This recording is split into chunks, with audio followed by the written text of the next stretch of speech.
This is Eerie Podcast. This is a 4-part creepy telling of stories to different guests. So, as mentioned earlier, it's kind of a ghost story, but it comes up way later out of three stories. Sort of. Wait, it's a ghost story? At the end. So fast forward to the end. You gave it away. But it's important. It's important to listen to the other stories to kind of understand the relation. The other stories are really interesting. More so than the ghost story.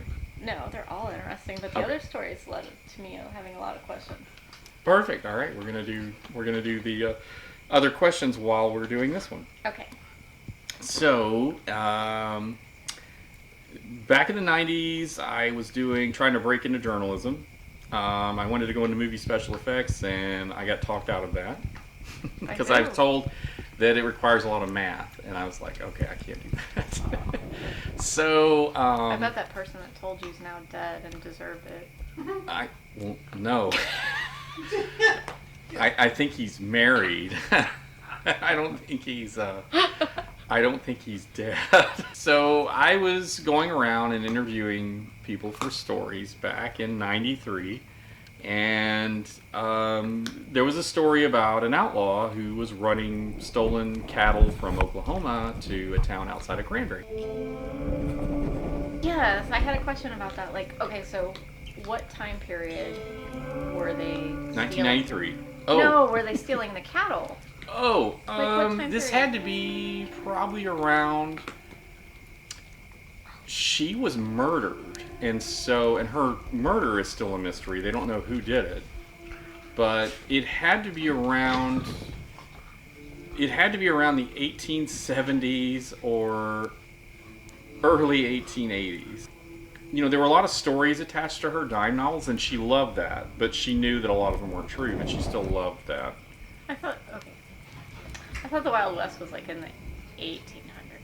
That's what I'm saying. Not the 1980s. I thought you said the 1970s. No. 1870s, 1880s period. Gotcha. After the Civil War. So, not Vietnam. That's what I thought you said. It would be hard to get stolen cattle to Texas by horse around the 1970s and 80s. You know, the thing that goes through your mind is, okay, how would they get them here without being noticed? And I figured she took the most hidden route, sort of, or what they would consider or call an outlaw trail. And she, so I was hitting areas where there were reports of symbols, because the local historians would claim that a lot of the symbols you found on rocks and such, and I'm talking like triangles, weird jagged lines, circles, you know, snake figures, you know, these different things that indicated landmarks, possibly, that they were associated to outlaws. And I didn't question it at the time. So I thought, okay, well, you know, I need to find more of these. So I figured the Palo Pinto County area, because it's sort of this island of just, you know, brush and trees and hills, lots of limestone bluffs. The Brazos River runs through it, and this kind of goes all the way up into almost southern Oklahoma. And Does it hit like under the Panhandle, or is it more?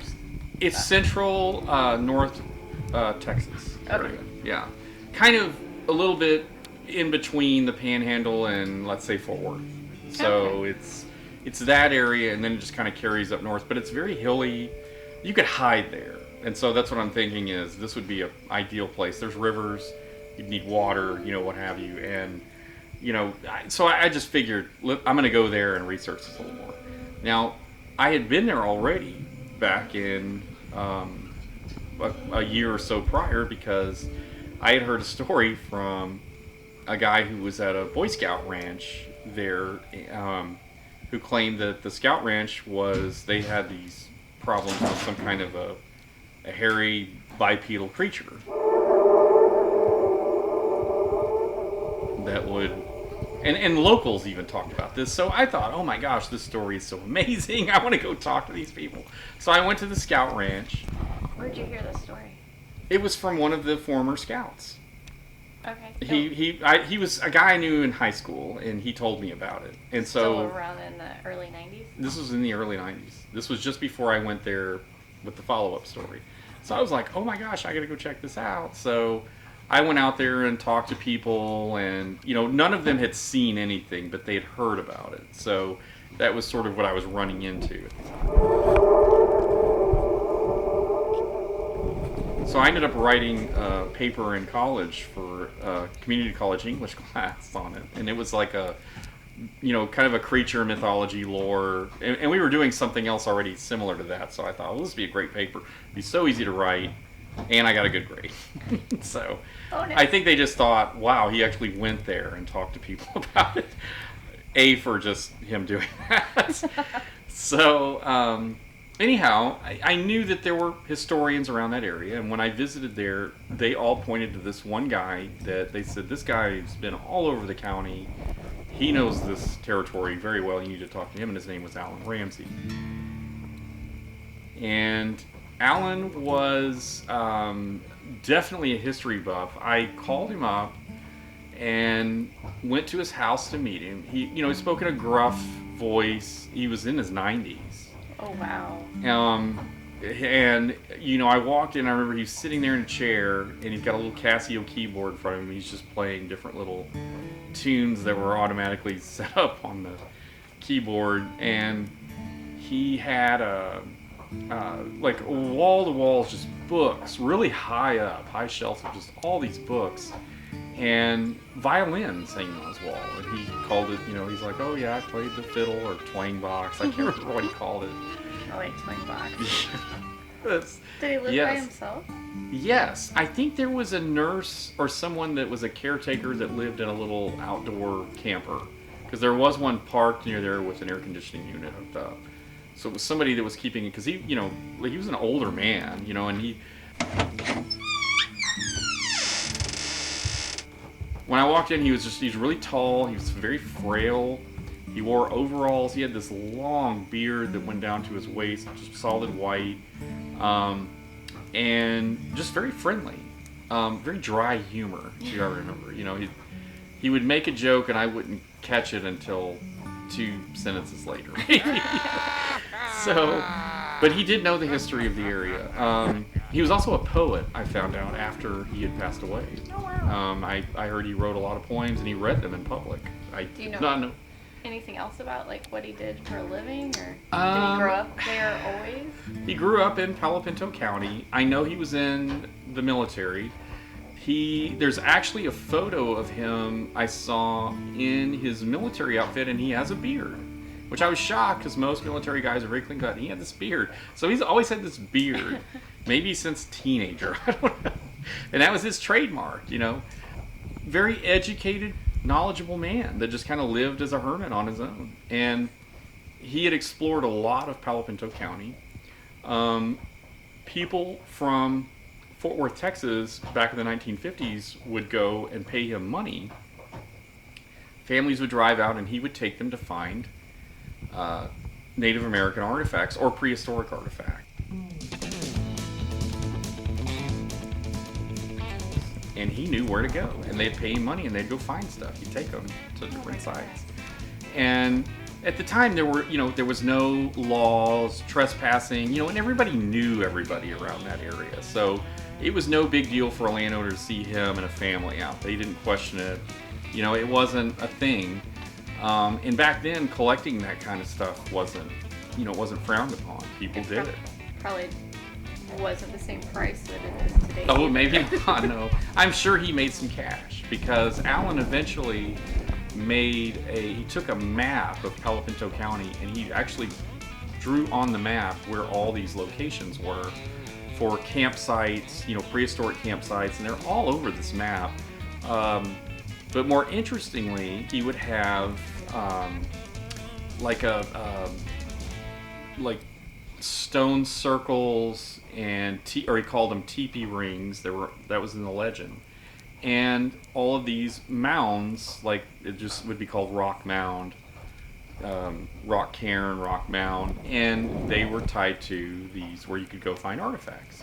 And I think this was like a map for back in the 50s and 60s for like those who wanted to go on a weekend like sporting outing. It was kind of like a sportsman hunting map sort of thing, you know. Did he give these maps away? I don't know the story on how this got. I just remember him telling me about this map, and I saw it in a museum in a glass case that they had at the local museum, and I was like, oh my gosh, you know, I want to get I need to get a copy of this somehow, because this is, you know, all of these sites.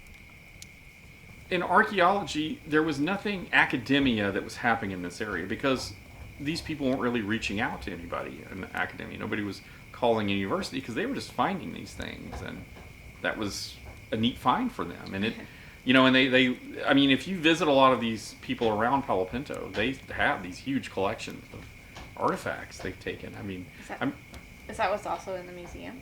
Is like artifacts? Or? Oh yes, they had plenty of them. A lot of them are donated. You'll have where a family member will pass away, and they'll have just a case or a box full of the stuff, and the museum will get it, and you'll ask them, and they won't know a lot of the stories on. They know it was found near a river or a creek, but they don't know, you know, a lot about it. They don't know where it is. They'll say, well, you got to ask this guy, but he's no longer around, and you know, he this is what he found when he. Or they'll have mixed match stories. You know, they'll have two people telling two different stories about where these came from. So, most of them, too, were found by people digging wells. They would go set a water well, and they'd find all these artifacts when they would dig into it, and then somebody would collect them all, and eventually they'd donate them to the museum, which was nice, but, you know, they don't, there's no, the problem is there's no specifics on the where. You know, right. That's where we run into the issue. So one that I found it, I think Alan contributed to it. He didn't do it, but check it out. Okay. Palo Pinto County, Texas. Is this whole area the county? Some of it's covered up by the legend. Wow. So there's a quarter-size circle on this map that says there's 29 mounds in this area alone. And it's just kind of like almost in the center of the county. Dinosaur tusk. I know that Alan knew where these locations were. Ooh. Oh my gosh. Rockhounds, Indian artifact collectors, and other curiosity seekers of said county. Interesting. So when I saw the mounds and stone circles, I got very excited. At the time when I interviewed him, I wasn't so much because I didn't know anything about that. But he was really curious about these because he had not encountered anything like that before. He said, you know, these stone circles, he said, my dad told me these were results from gas blowouts, where you would have this natural gas just pop, you know, out of the surface, and it would blow all these rocks out, and his dad thought, well, that's just how these are formed, and he... In perfect circle? Yeah, and that's what Alan questioned. He said, no, he said, these are... And there was more than one. I don't know if they were in clusters, and there were different size ranges. You know, like Alan said, there were some that were small and some that were as large as 60 feet. And you'd have two, almost in some, you would have an inner circle and an outer circle just on the edge. I'm not saying it's aliens, but okay. Aliens. Problem with all of this kidding. is we could come up with all kinds of theories, and I don't know. I've never seen them. I don't know if anybody has. There's no photos. And that's where we run into the issue on this. So then, you know, after during my time in talking to Alan and his question on it, he asked me, he said, if you ever find out what these are, would you tell me? And I was like, absolutely. You know, this would be amazing. You know, so, because I thought this guy's been doing this long, he's read this much, and he doesn't know what they are, and I could figure this out. Oh my gosh. So, when I was in college, I was taking a anthropology course. It was with ethnography, but you could look at archaeological sites and interview people on, you know, origins and such. So I immediately thought of this location, and I thought, oh my gosh, you know, I need to go back there, and if I could actually be taken to one of these sites, I get the stories on what people know or what they found. Then I bring an archaeologist from the university here, and they can do field work. This would be awesome.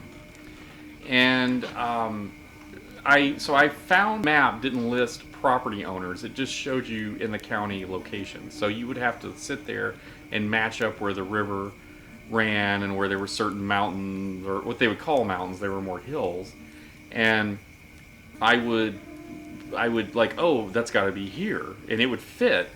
So I found that there was a ranch where some of these rock mounds, stone mounds were sitting, and some of the stone circles. So I found an old Palo Pinto phone book. It was very thin. And I contacted the ranch, and I got the foreman's phone number. And he knew the story. He was an older gentleman. And he's like, yeah, come on out. I'll talk to you about him. And I was like, oh my gosh, this is so awesome. So I wrote this abstract for my research paper in the fall, like in September. And, like, this is going to be my final project for this class, and it'll be turned in. It was due by December, like the finals week. So set myself up there. So I drive out there, I meet him. It's like a 2-hour drive. And I remember we talked, and he's telling me about it. And he said, yeah, we bulldozed one years back.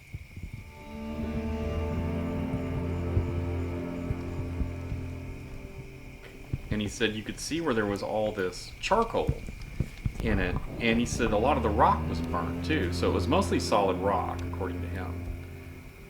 So I know you had some questions you want to throw out. So. Yeah, when you said, okay, so they bulldozed it in mounds, I think about the Missouri and Illinois mounds that are pretty substantial size. In Texas. These were not as big, from what I can tell. Now, again, I haven't seen them.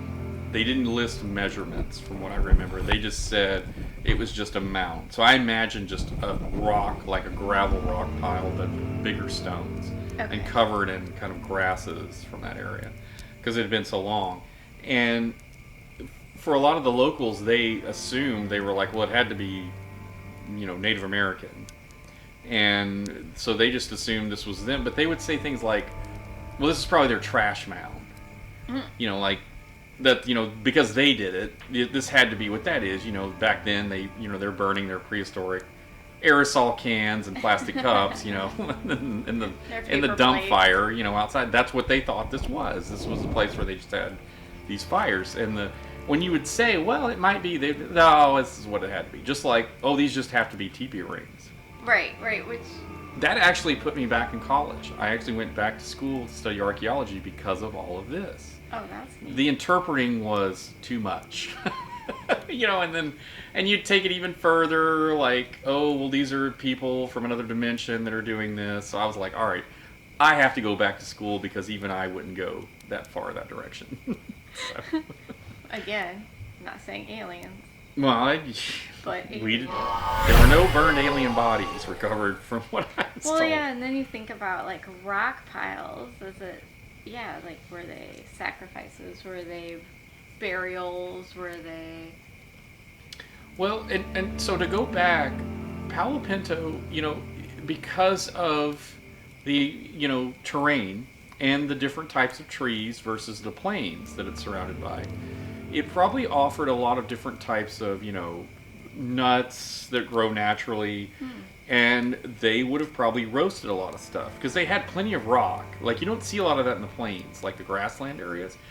And it provided all types of stone, so they might have created some way to roast plants. Okay. I know a lot of villages, when they, where people would reside longer, or even seasonal camps, they had places they would go to, they would collect certain things, but they probably had a way of cooking it there, and that offered them that. So that's my guess. And plus you had a lot of influence from other groups around the area, so I'm sure trade and, meetups and such went further than just 30 miles. It was probably a regional thing, and people understood, hey, you could take this plant and roast it or whatever, and that was probably a thing. That's my guess, and why they found so much of it burned. So I wonder if any of it was medicinal too.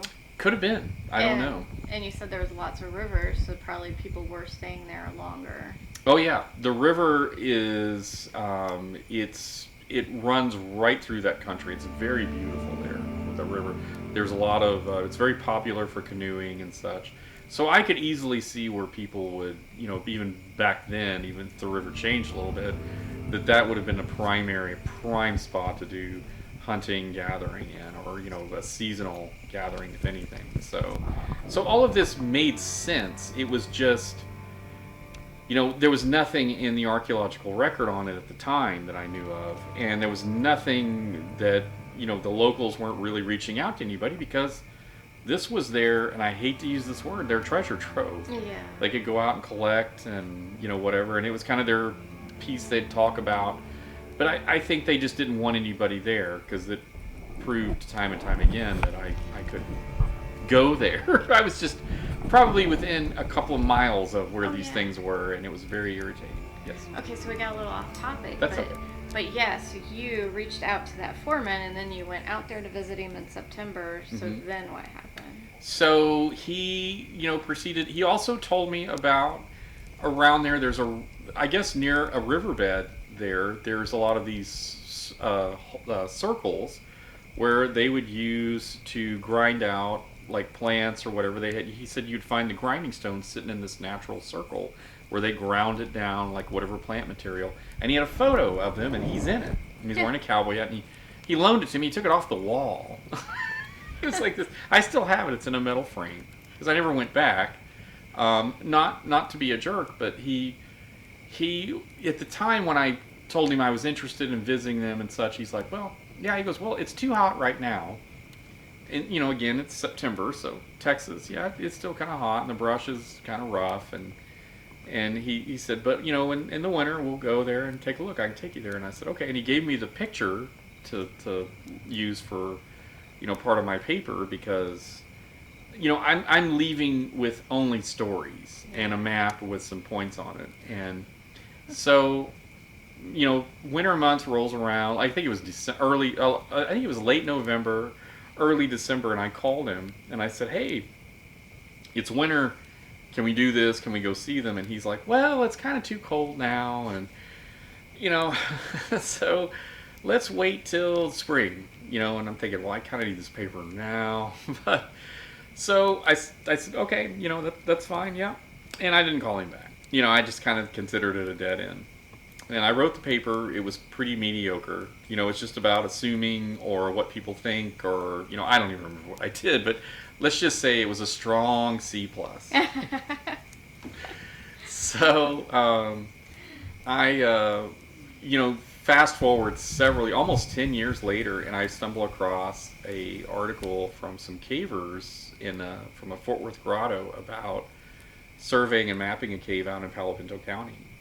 And that really excited me because Alan told me a story about a cave there. I think he said a hunter wandered into it. I want to say he said his dog went in first and then he went in. And so then there were all these stories about what the hunter claimed he saw. And Alan Ramsey. And so I thought, oh my gosh, I want to get more details on this, because if these guys have an in with some of these landowners and it's been this long, maybe I can revisit. Now, also at the time, I was part of a radio, I helped somebody get a radio program going, and I was really excited because I thought, oh my gosh, this could be an episode, because it was about ancient archaeology. And so it's like, oh, this is going to be a great one, because then we can be there and we can experience it and see it and talk about it, And so I arranged a trip back to Texas, because I found out once I visited the landowner that had the cave that they actually knew a guy who had been to this ranch that I was interested in. Okay. So I was able to get another contact, different from the one prior, and the guy was very friendly on the phone, and yeah, come on over. So I head over to his house, and big surprise, he had I remember he had a glass, a picture on his wall, but it was all of these projectile points, or what the Joe Lights of today call arrowheads. It's just all kinds of varieties of them. And he outside his house, he had a number of grinding stones and the grinding slabs, so a monomatate. He had all of these, and the stone laying in them, he found both. Oh wow! So, and I thought, oh my gosh, so. He has to know where this is. And I talked to him. He knew about it. He had seen it. And I and I know we're not that far from it, where he lives at. And I was like, oh, when can we go see it? Because I'm on the edge of my seat the whole time waiting for him to say, oh, you want to see one? It's right out here in this field. And he said, well, it's too hot right now. And, this is October. Oh, goodness. Yeah. So I was kind of like...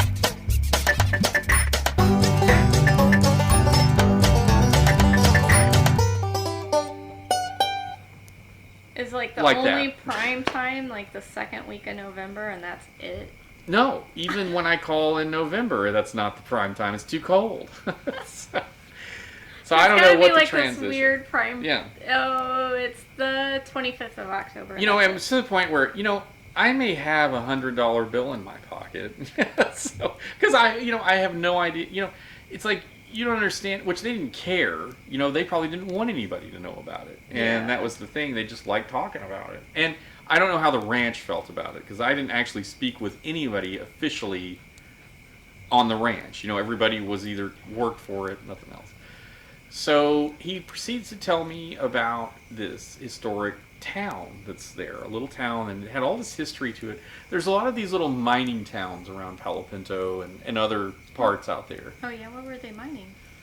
I think it was some type of ore. I can't remember, but it was pretty big around that area at one time. Kind of like in Missouri, you have these little mining communities, and they just disappeared, and they're ghost towns now.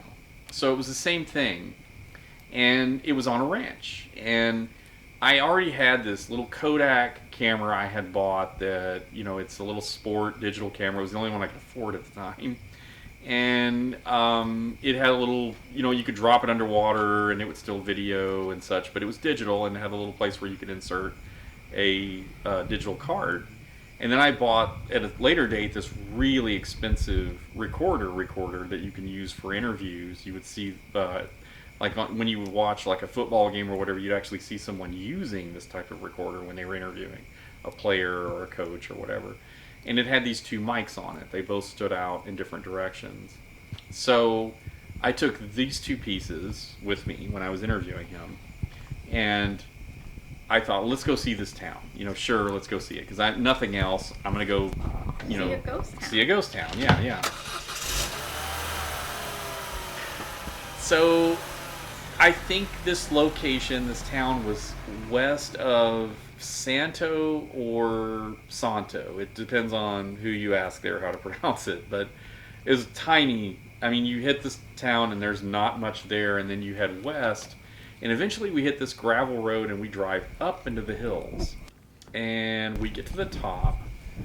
And I just remember this ranch had a really nice fence. I couldn't get over how much fence they had. But it's like, wow, this is a lot of money for fence. What do they have in here, King Kong? So, was it really tall? Oh yeah. Was it chain link or was it? It was chain link. Okay. And it had wire on it and such. I mean, they had and I didn't know if it was like a hunting location for this ranch. I didn't actually talk to anybody on any of these ranches. These were just representatives or liaisons to the ranch. So we get up there, and I remember we come to this T in a road, and it's an open area. The trees are all cut. And there was a building off to the left in the distance which looked like the foreman's house. And there was a guy mowing. There was another guy in a blacksmith shop, which we went into first. To the right, you could see the stretch of all these historic buildings. There was probably like 5 or 6 of them in a row on one side of the road. And they weren't very big, but they were historic. And they had a chuck wagon they had sitting out, and it was restored, I found out that they said that once a year the Historical Society will have an event up there for the public. So people could come up and they'd put people in costume and such. Oh, neat. So we started going through each of the buildings. So I had the camera and the recorder running. And I'm holding one in one hand and one in the other, and I'm following into each building. And I remember at one point he's like, well, what you're looking at here is history, and he's real excited about it. He loves this place. And I want to say, I think he grew up in a town near there. So it was important to him. So we visit like what was once a dry goods store, and then we went to this one little place. I don't remember what he said, if it was like where they would dry meat or what, but it had coffins in it. And they had one sitting out on the center table, And I think they had somebody that would hide in it when you opened it or whatever. None of them, they were empty. They were like the old wooden style That's what I was coffins. going to ask. Yeah, they were the like old wooden like coffins. you saw in Tombstone. Yeah, like back then, yeah. Just a box, a pine box. Not today's coffin. Definitely not today's coffins.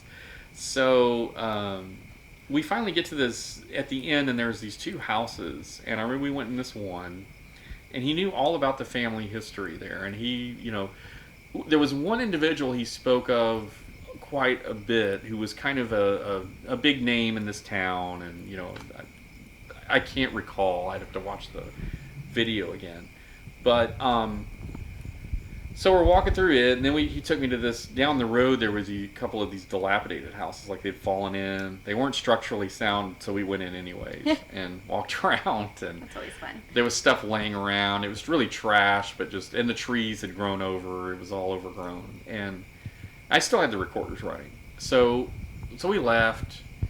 I went home. I was kind of disappointed because I thought, man, I was so close to this, and it just, I'll never know. I don't know. But anyhow, so I get back, and a couple of days later I start watching the video footage because I thought, well, I'll try to get a show out of this.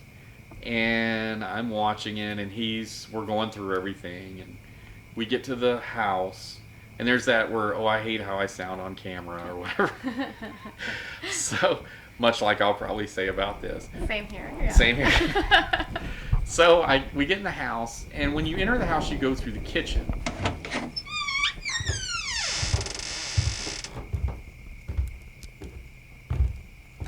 And the kitchen was refurbished. Like, it looked like it was updated to where you could use it today.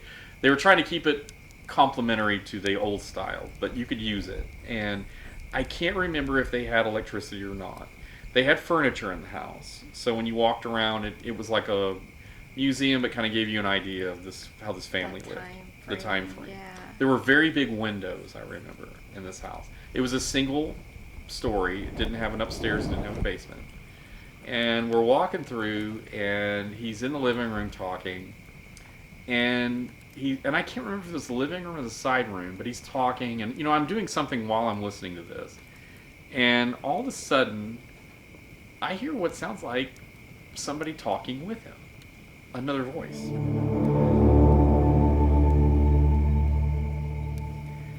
So I thought, and I passed by, and I was like, wait a minute, what was that? And I thought, well, maybe it was him, maybe it was an echo, and so I loop it back, and I listen to it again, and I'm like, I hear somebody, and I thought, well, that's not me. Because the thing was, when he and I were talking, we were close enough. You could make out what we're saying. This person sounded like they were at the corner of the room or the back of the room, not right by us. But you could hear their voice.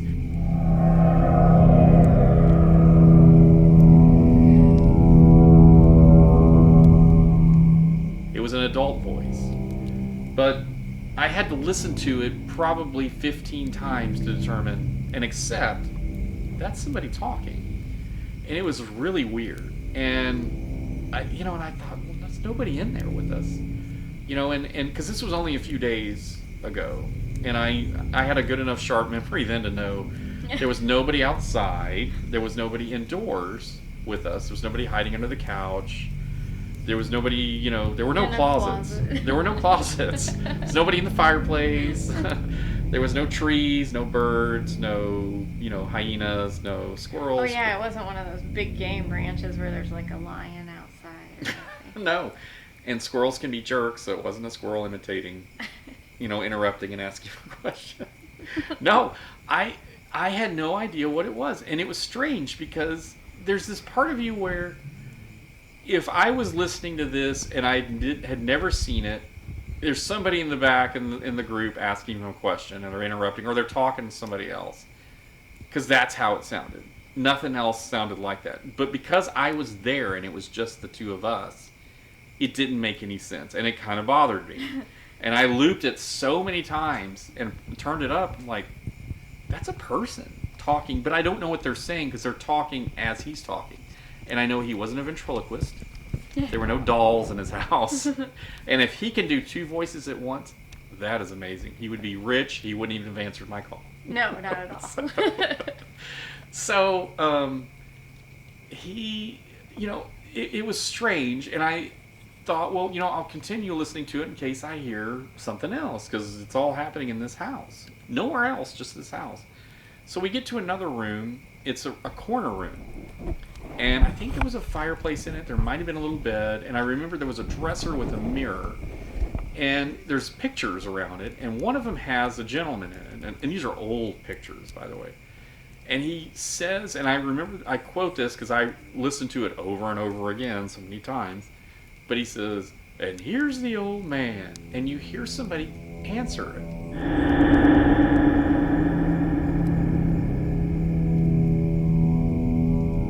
Like, they either say, "It is," or "Is it?" or "Yes, sir."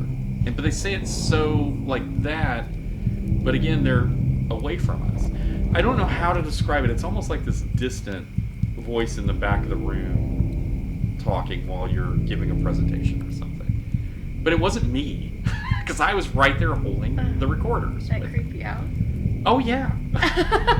Like, hair all over my body is standing up. It was just, it was just eerie, because there's nothing, you're trying to find an explanation for this, and there's nothing that makes sense. Oh, yeah. Because you try to rule out everything before you go tell people, "Oh my gosh, I caught what was an EVP, electronic voice paranormal." It's like, what's the P stand for? What's the P stand for? Person. Person. Electronic voice person. Yeah, okay. I don't know. Phenomenon. There you go. But he, so and you try to figure out, and so at first, and then I realized, oh, wait a minute, I haven't listened to this really expensive recorder I bought, because then I should be able to hear what all of this is and know right away, because this thing's going to have amazing sound. So I hook it up to the computer, I'm listening to it, and I get to that part, and no, it's faint. It's so faint. It's disappointingly more faint on that one? Yes, more faint on that one. Disappointingly, because I paid so much more money for this, I'm thinking I had better hear from the living, the deceased, everything on this microphone. No kidding. Because it was a dual mic.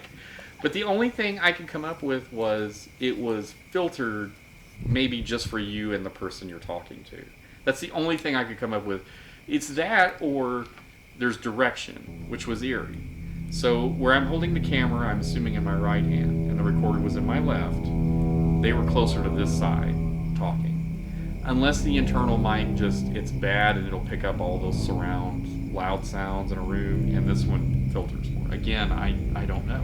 I've never had this happen to me in all the years I've recorded audio, video. And what's crazy is it wasn't just on one device, but two. Had I just used the recorder, it was so faint I probably wouldn't even have noticed. But it's there. When you focus in and zero in on it, you can hear it. But it was eerie, because that's two devices, two different cards. Neither of them run a cassette tape. Right. So, I don't know. Yeah, okay, so the Kodak is the one It picked it up very strong. Yeah, like you could really hear their voices on it. And just like looking at the Kodak, it kind of reminds me of the original iPod. Just kind of size-wise and like the dial there for people that are listening. Yeah. Okay, yeah, I would have thought this other mic would have picked it up better with the two mics that are like split in a Y direction versus the Kodak camera that's more like kind of an iPod size.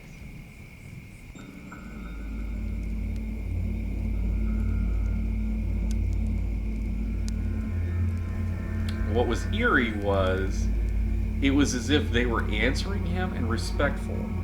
They weren't interrupting or there wasn't a conversation. It was one individual. I couldn't tell if they were talking to him or whatever. But what was eerie is if that was the case, they knew we were there, but we didn't know they were there. Yes. And you said the guy said like what he was like, the old man, or here he is. Here's the old man, and then you hear Here's the old something, man. somebody respond like yes, sir. Like it's quick. I didn't want to tell the radio producer at the time that hey, can you get your sound guy to enhance this part? Because I think there is a ghost talking, interrupting him. Because that wouldn't have ended well. Because we weren't doing that kind of show, you know. And I thought, too, if we enhance it, you know how when you watch those shows where they think they catch a voice in the background and they play it, but they put the word that they think they're saying on it? Oh, yeah. And that's the thing is, I don't think we would have known. It's like staring at clouds. We wouldn't have known what, you know. It's just, we would have think we would know what they're saying, but we don't. Right. And I don't know how else. I mean, at first I was like, is Kodak putting messages in their camera? But then the other recorder caught it. You know, I don't know what happened. I've never had that happen though. Like all the places I've been in houses that families claim there's something there. Nothing. This is the first time ever, and it really caught me off guard. There was no cold spots. There was no off feeling like, oh, something's weird here. I don't feel Where right. You get all the tinglies anyways, and nothing, or like somebody's watching us. You know, none of that. It was just like walking through any building. Yeah, that's so interesting. It was creepy. So. No, I want to hear it. Okay. If we can get the money if people want to donate, we get the money to buy the cord to replace for my old Dell. It's on there. That's where I have it still. And I have, if you can make sense of it, great. Otherwise, it is a eerie mystery thing to me. And I haven't really put a lot of thought in it since, and I don't know if it was just because I kind of didn't want to know, you know, because I don't know what else it could be. Right. One thing comes to mind on I guess, a paranormal concept that is imprint, where something happens in time and it leaves kind of a mark and it imprints. And just one thought on that, and you know, so there was a guy I knew years ago, a friend of mine, who he was more so into paranormal. He knew more about this stuff than I did, and he knew someone who knew someone was like a friend of a friend, and there was a family that lived out, and they had a farm, and I guess there was an old house that sat out in an adjacent field off in the distance, and he said it had burned down at some point, but during the day, or at some point during the day, or they would hear an organ playing, a pipe organ.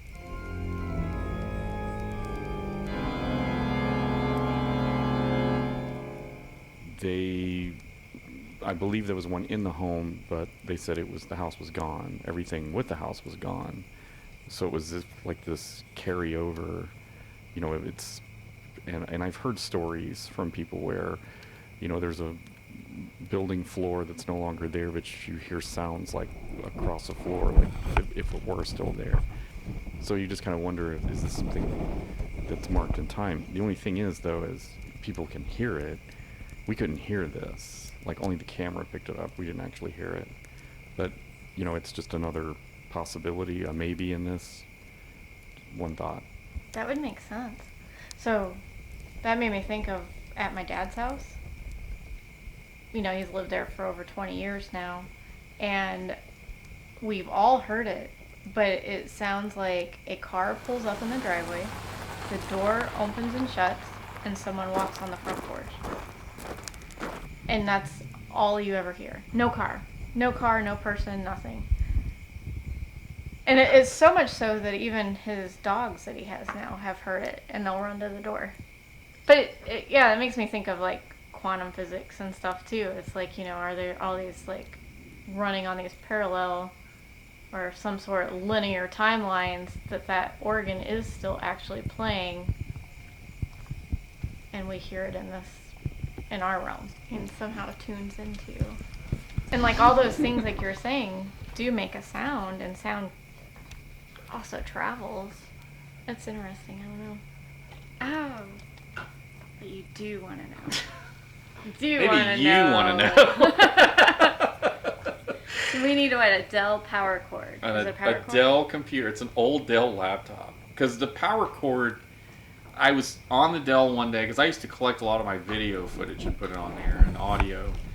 And it has a lot of great stuff on it. I'm kind of sad. And one day I smell something, I look over, and there was a kink in the cord. I don't know if a cat chewed on it or whatever. Oh, no.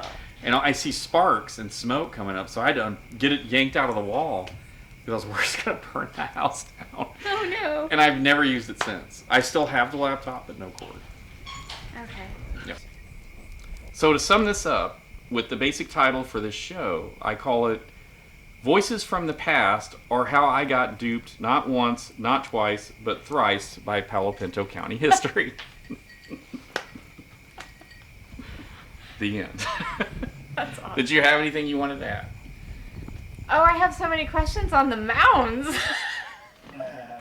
We can funny. save that for another episode.